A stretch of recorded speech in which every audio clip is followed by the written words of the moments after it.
Galing yan ang plano ng Warriors. Iniwasan talaga Lakers. Ganon. Iniwasan Lakers. Oh, wait. All right. Let's go ahead and do a post-game analysis. But let me go ahead and first give you my take on this one. My goodness.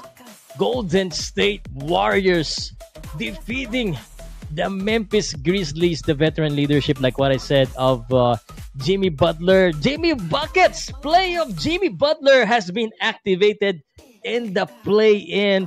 And of course, grabe, Stephen Curry stepping up in this basketball game. Ito po ang nangyari dito po sa laban na ito. Tingnan na natin muna yung score, no? Yung Memphis Grizzlies, may laban sana kaso sabi nga nila may pusta yata si Aldama no? Hindi pinasa at na-turnover ang tuloy ang Memphis Grizzlies that supposed to tie the ball game. So kung titingnan na natin dito 128-116, this was a very competitive basketball game. Third quarter nang kumana itong Memphis Grizzlies and scored 36 big points against 27 of the Golden State Warriors. Certainly a very high-scoring ball game. At kung firepower, di nauubusan ng firepower ang Golden State with Stephen Curry leading the way. Titingnan natin dito ang score ni Stephen Curry. 37 points si Stephen Curry, including 3 3-pointers in the last few minutes of this basketball. Pero syempre, hindi naman sila makakarating sa posisyon na yan kung hindi dahil kay Jimmy Buckets. Jimmy Buckets, siya po maaga pa lang, very efficient po ang kanyang laro at talagang napakaganda ng nilaro niya. Both of them, 40 and 39 minutes, 38 and 37 big points. And grabe yung rebound ni Stephen Curry, 8 points. Biruin mo, may 8 rebounds pa. And I also would like to give credit. Maganda rin ang nilaro ni Quentin Post. 3 3-pointers. And very sulit ang kanyang pasok dito. Gary Payton also, 12 points. Maganda rin ang laro ni Gary Payton. Quiet si Buddy Hield. Jonathan Kuminga did not play. May issue kay Jonathan Kuminga. Hindi po siya nakalaro dito po sa laban na ito. And syempre, Draymond Green ng asar sa court, na fouled out. Nonetheless, he has 10 assists. Okay na rin. Para sa Memphis Grizzlies, gusto ko lang sabihin, Zach AD, grabe ang laki nito ni Zach AD, 17 big rebounds.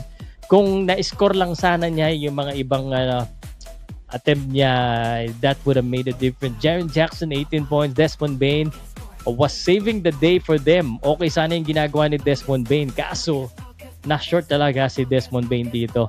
28 points. And Ja Morant scared in the third quarter.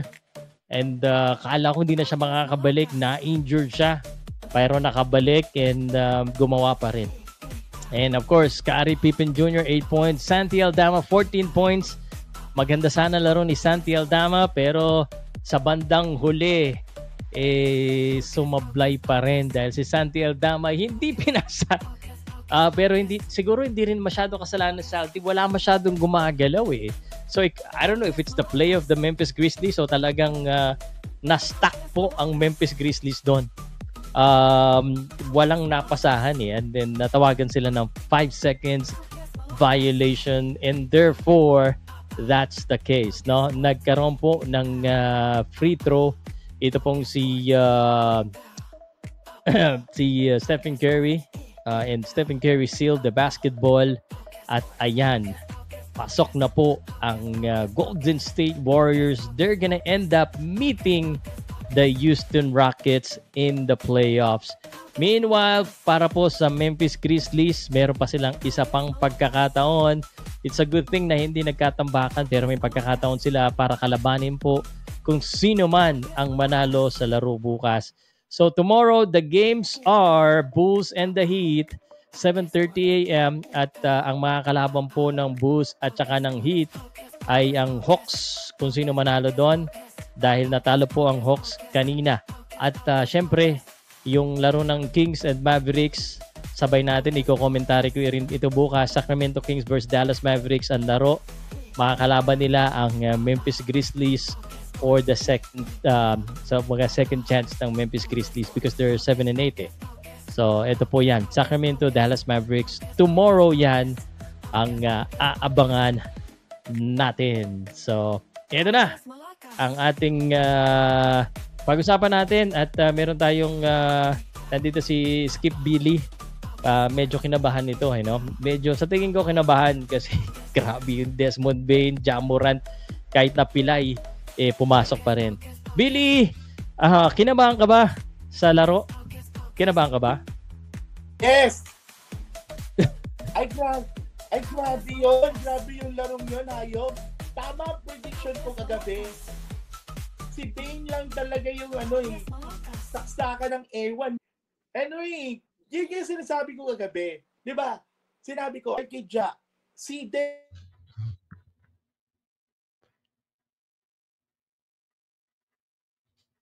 na lang Jimmy Butler came to the rescue. Pero naggumawa siya ng turnover kanina nung nawala si Curry, nung natapa si Curry, na steal ni Scottie Pippen.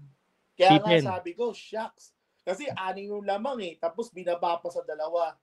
Buti na lang medyo sabihin na natin na bobo si Santi Aldama. Kasi timeout na nila, they have a chance to tie the game. Pero cannot pass the ball. This is my question to you, bro. Is it Santi Aldama's fault? Pero feeling ko kasi parang na-stuck yung yung mga players, hindi masyado gumagalaw. Kaya wala siyang mapasahan din. Na-stuck Naka-steady lang si Jaren Jackson nasa corner. Pressured kasi si Aldama kasi. Actually, sa totoo lang parang it's charge experience. Kasi si Aldama parang hindi pa niya gamay pag playoff atmosphere. Hindi pa niya siya sobrang gamay. Kaya sabihin na lang natin na hindi niya talaga fault. Sabihin na lang natin talaga At isipin mo naman na 3-point lead ang ahabulin mo. You just need a 3-pointer to tie the game. Pero iba ang pressure ng Golden State. Pinipressure talaga nila sa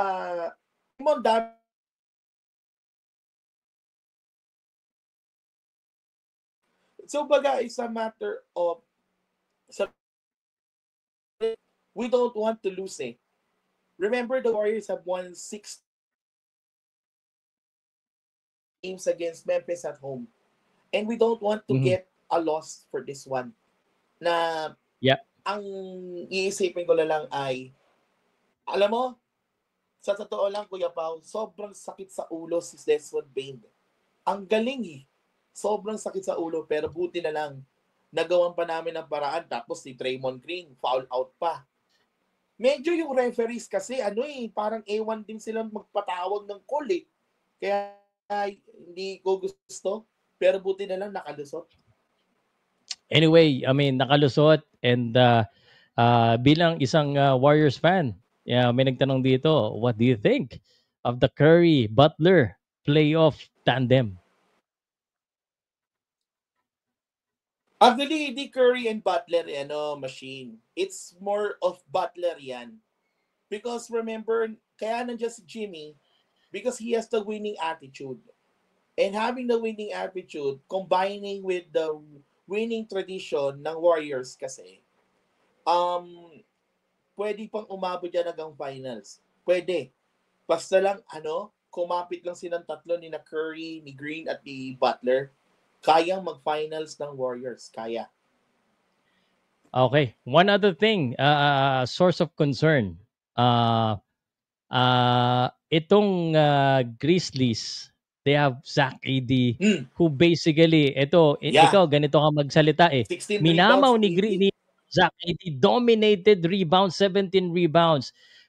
Right now, panalo sila, pero as the deeper the playoffs is, they're a big man that is much more kumbaga reliable than Zach AD.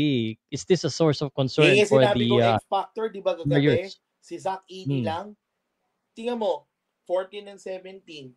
Ang problema lang ni AD, experience. Pero okay lang yon. Kung tutuusin.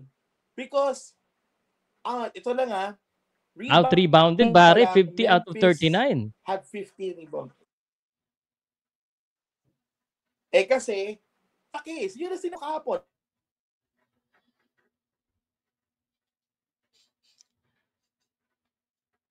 Sayang, nawawala-wala ka, brother.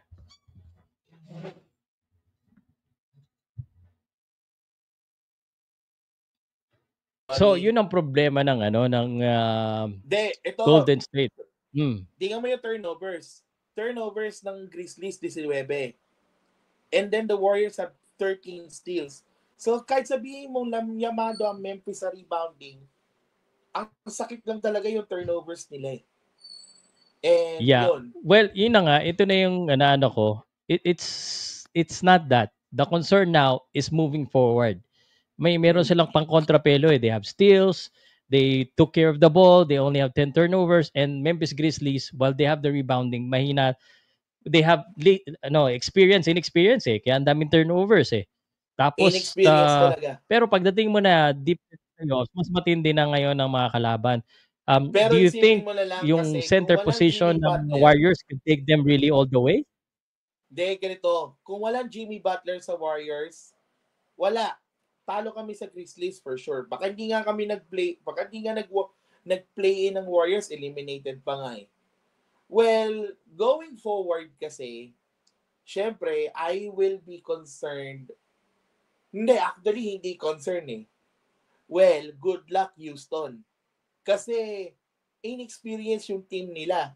Pero meron kang Ime Udoka, meron kang Steven Adams, meron kang Dillon Brooks na kontrabida, and then you have also si Fred VanVleet na may championship experience. Mm-hmm. So, yun nga, for me, underdog ang Houston dito. Underdog to. And I will say, ang gandang matchup to for sure. At saka ito, Kuya Pao, sasabihin ko sa iyo, sulit ang bayad ng fans dito. Kasi, ang Warriors, pagpasok ng playoffs, yan yung gusto natin mangyari. Maging sulit sa market yung NBA because of this. And it happens. Which is a good thing. So, moving forward to this, Houston Rockets versus Golden State Warriors, it is set now. Underdog, tingin mo ang Houston? I don't think so.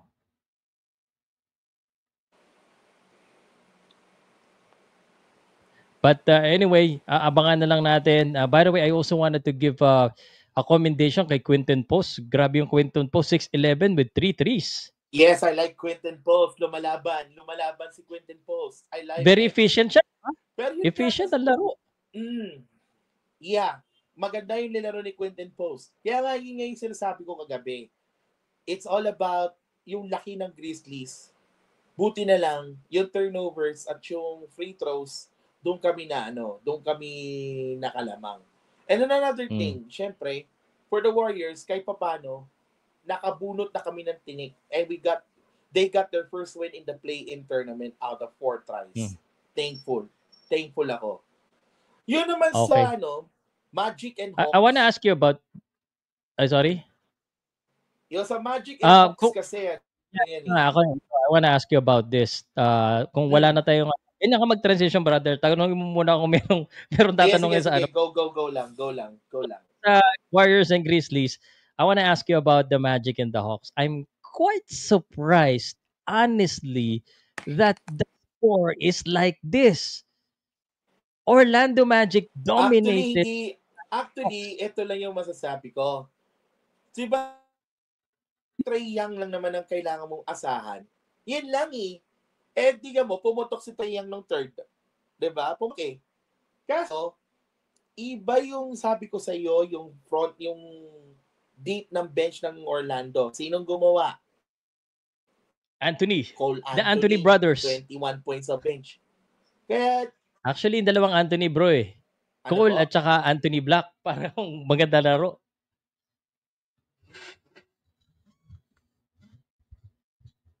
The Anthony Bros. Napaputol ka. Bigay ng spark eh. And then yun nga, masasabi ko lang talaga, sobrang deep ng